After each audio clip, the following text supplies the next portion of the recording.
Hey everyone, and welcome to this segment of episode 69 of the Hylian Games Cast. I am the Geek Apprentice. Most people know me as Elia. And today we are going to be discussing an article that comes from Nintendo Enthusiast entitled, Who's Your Daddy?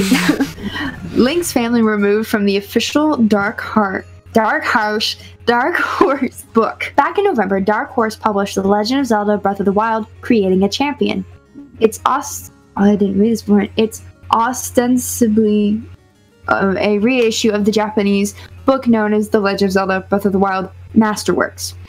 Except eagle-eyed folks at Gaming Reinvented have pointed out a critical difference between the two. Masterworks, the Japanese one, features official artwork for what appear to be Link's burly father and chirpy little sister. Two characters never seen in the game. Meanwhile, Creating a Champion, the one we have for English-speaking people, is just shows a copy of the world map in that space. So where did Link's family go? The reason for the omission is hypothesized to be a translation mistake.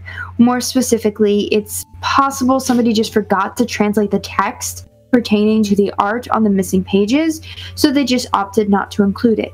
Frankly, I, the person who wrote this, think that's an odd explanation, but at the same time, there isn't any reason for Nintendo to hide its own officially branded ideas either. It's a head-scratcher. At any rate, you can get a look at more missing art in the tweet below, and then they have a tweet of like all this missing art. Now this is like really interesting. I get their explanation of like why that might happen, and I'm like, I guess that could have been like a last minute thing, like we need to release this on time, there's already pre-orders, the translation was completely screwed up, maybe not like forgotten, but like maybe the translation was absolutely just like horrendous, and they were like, we've had translation issues before, but we can't do this. And I definitely don't think the reason for it being omitted would be, oh, we don't want to cause a fan stir because they retconned the timeline. So I don't think that would be the reason. But it's interesting, like looking at the picture, I'm like, because I'm a huge lore person. Like I know that's not the first thing they think about, and I'm glad that they think about the games first, the creators and developers. But looking at it, I'm like, I want to know about this. Who are these people? I want to know. It seems so interesting. So, yeah, I'm sad it was omitted. I wish we had, if that's the explanation, I wish we had more details, or if we could get like a little, well, this is what it means in Japanese, what's talked about. But yeah. Mm-hmm. It's interesting. Sorry, Jesse, I just wanted to mention people in the chat are saying Ilya is really loud. Oh.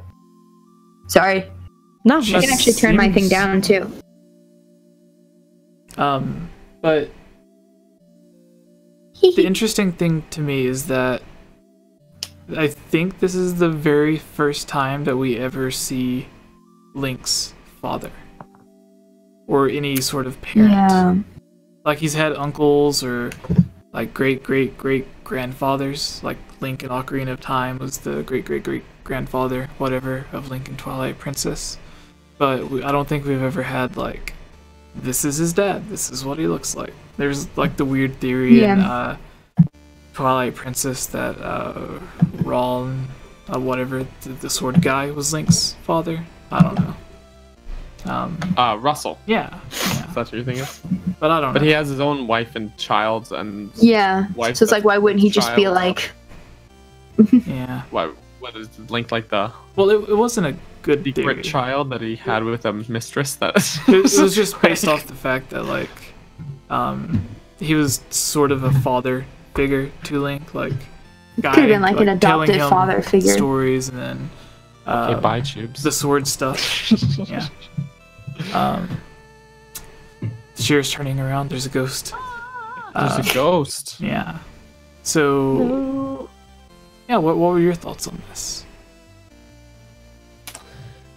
My first thought is the guy that I guess is supposed to be his dad or something reminds me of two characters. A burly fellow. Reminds me first of Link's grandpa, Smithy, in Minish Cap. Oh, yeah. And also a little bit of Alfonso from Spirit Tracks, who is, basically just a reskin of Gonzo from Wind Waker and Phantom Hourglass, but yeah, he just kind of reminds me of like almost a cross between character. Just his burliness and his bandana on his head and the ruggedness of him, you know, that's just what springs to mind for me. But otherwise, like, I almost am kind of glad they didn't put any family in Breath of the Wild, because I wish that it was in the book in the North American release, which I still need to get my copy of that book, but it's Link's lack of family in Zelda games. Like, usually there's like a family member, maybe like one or two.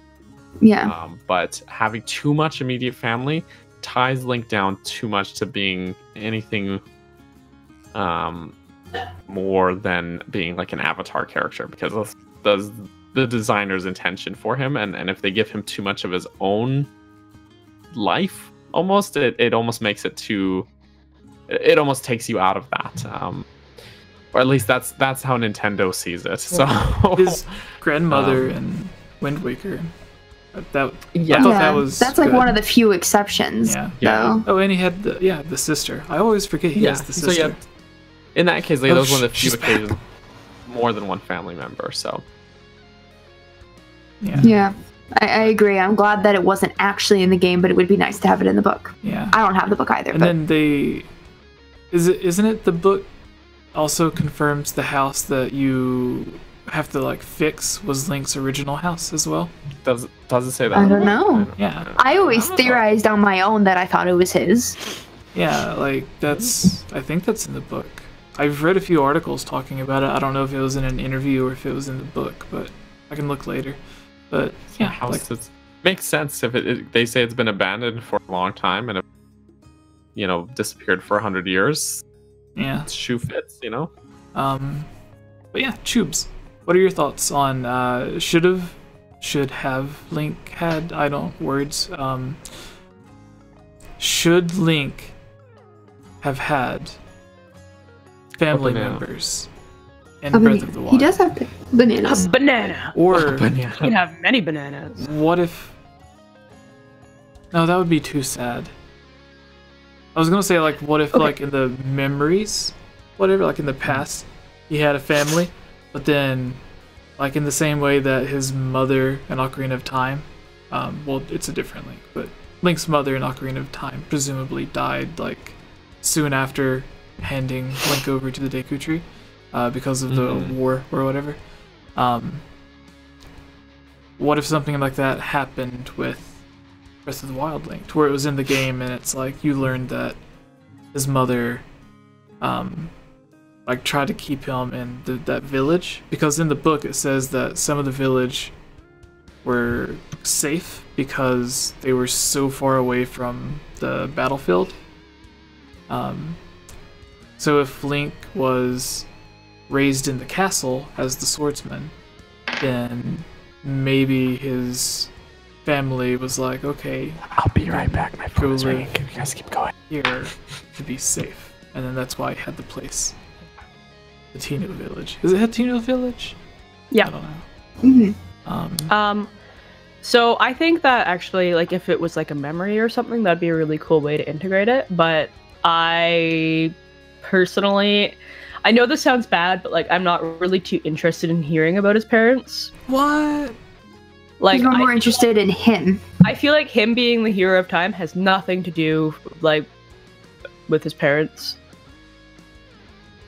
Yeah, I'm not interested in that.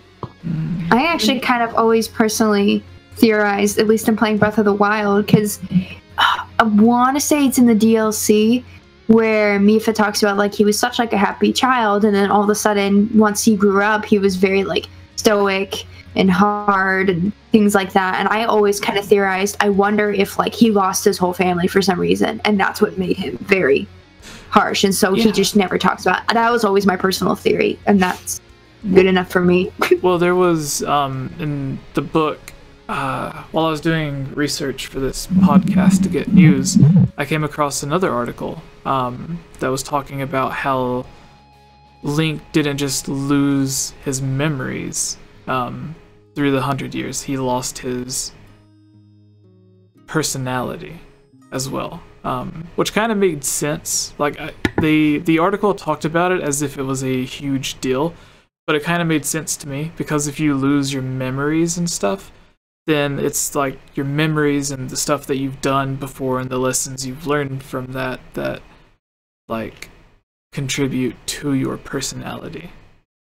So I guess I always figured he was like that before he lost his memories, though.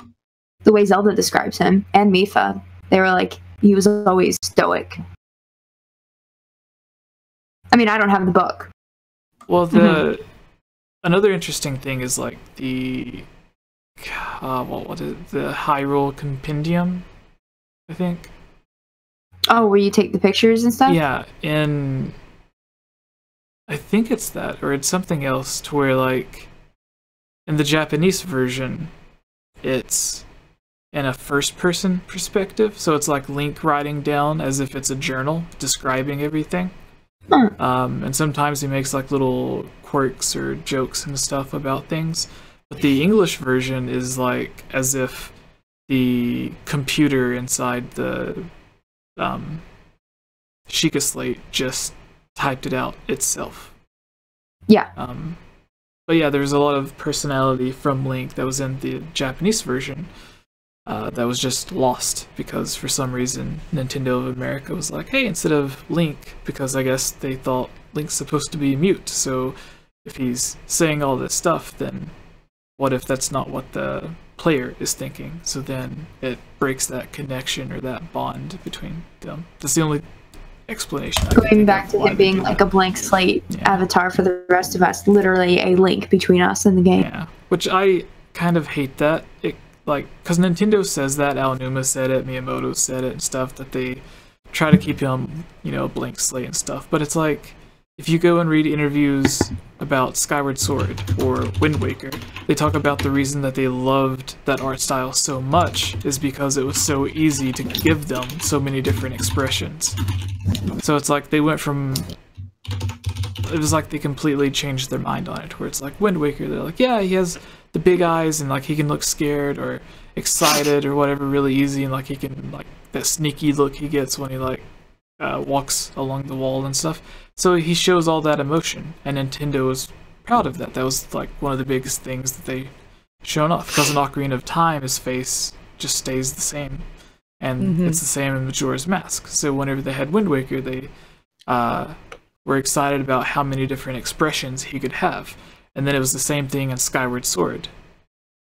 But then you go to Breath of the Wild, and it's like they wanted the exact opposite, sort of like in Twilight Princess. So it's really weird how they like change their minds to where, like, in one game he needs to be like a perfect representation of the player, but in another game he's allowed to have his own emotions. So I don't know.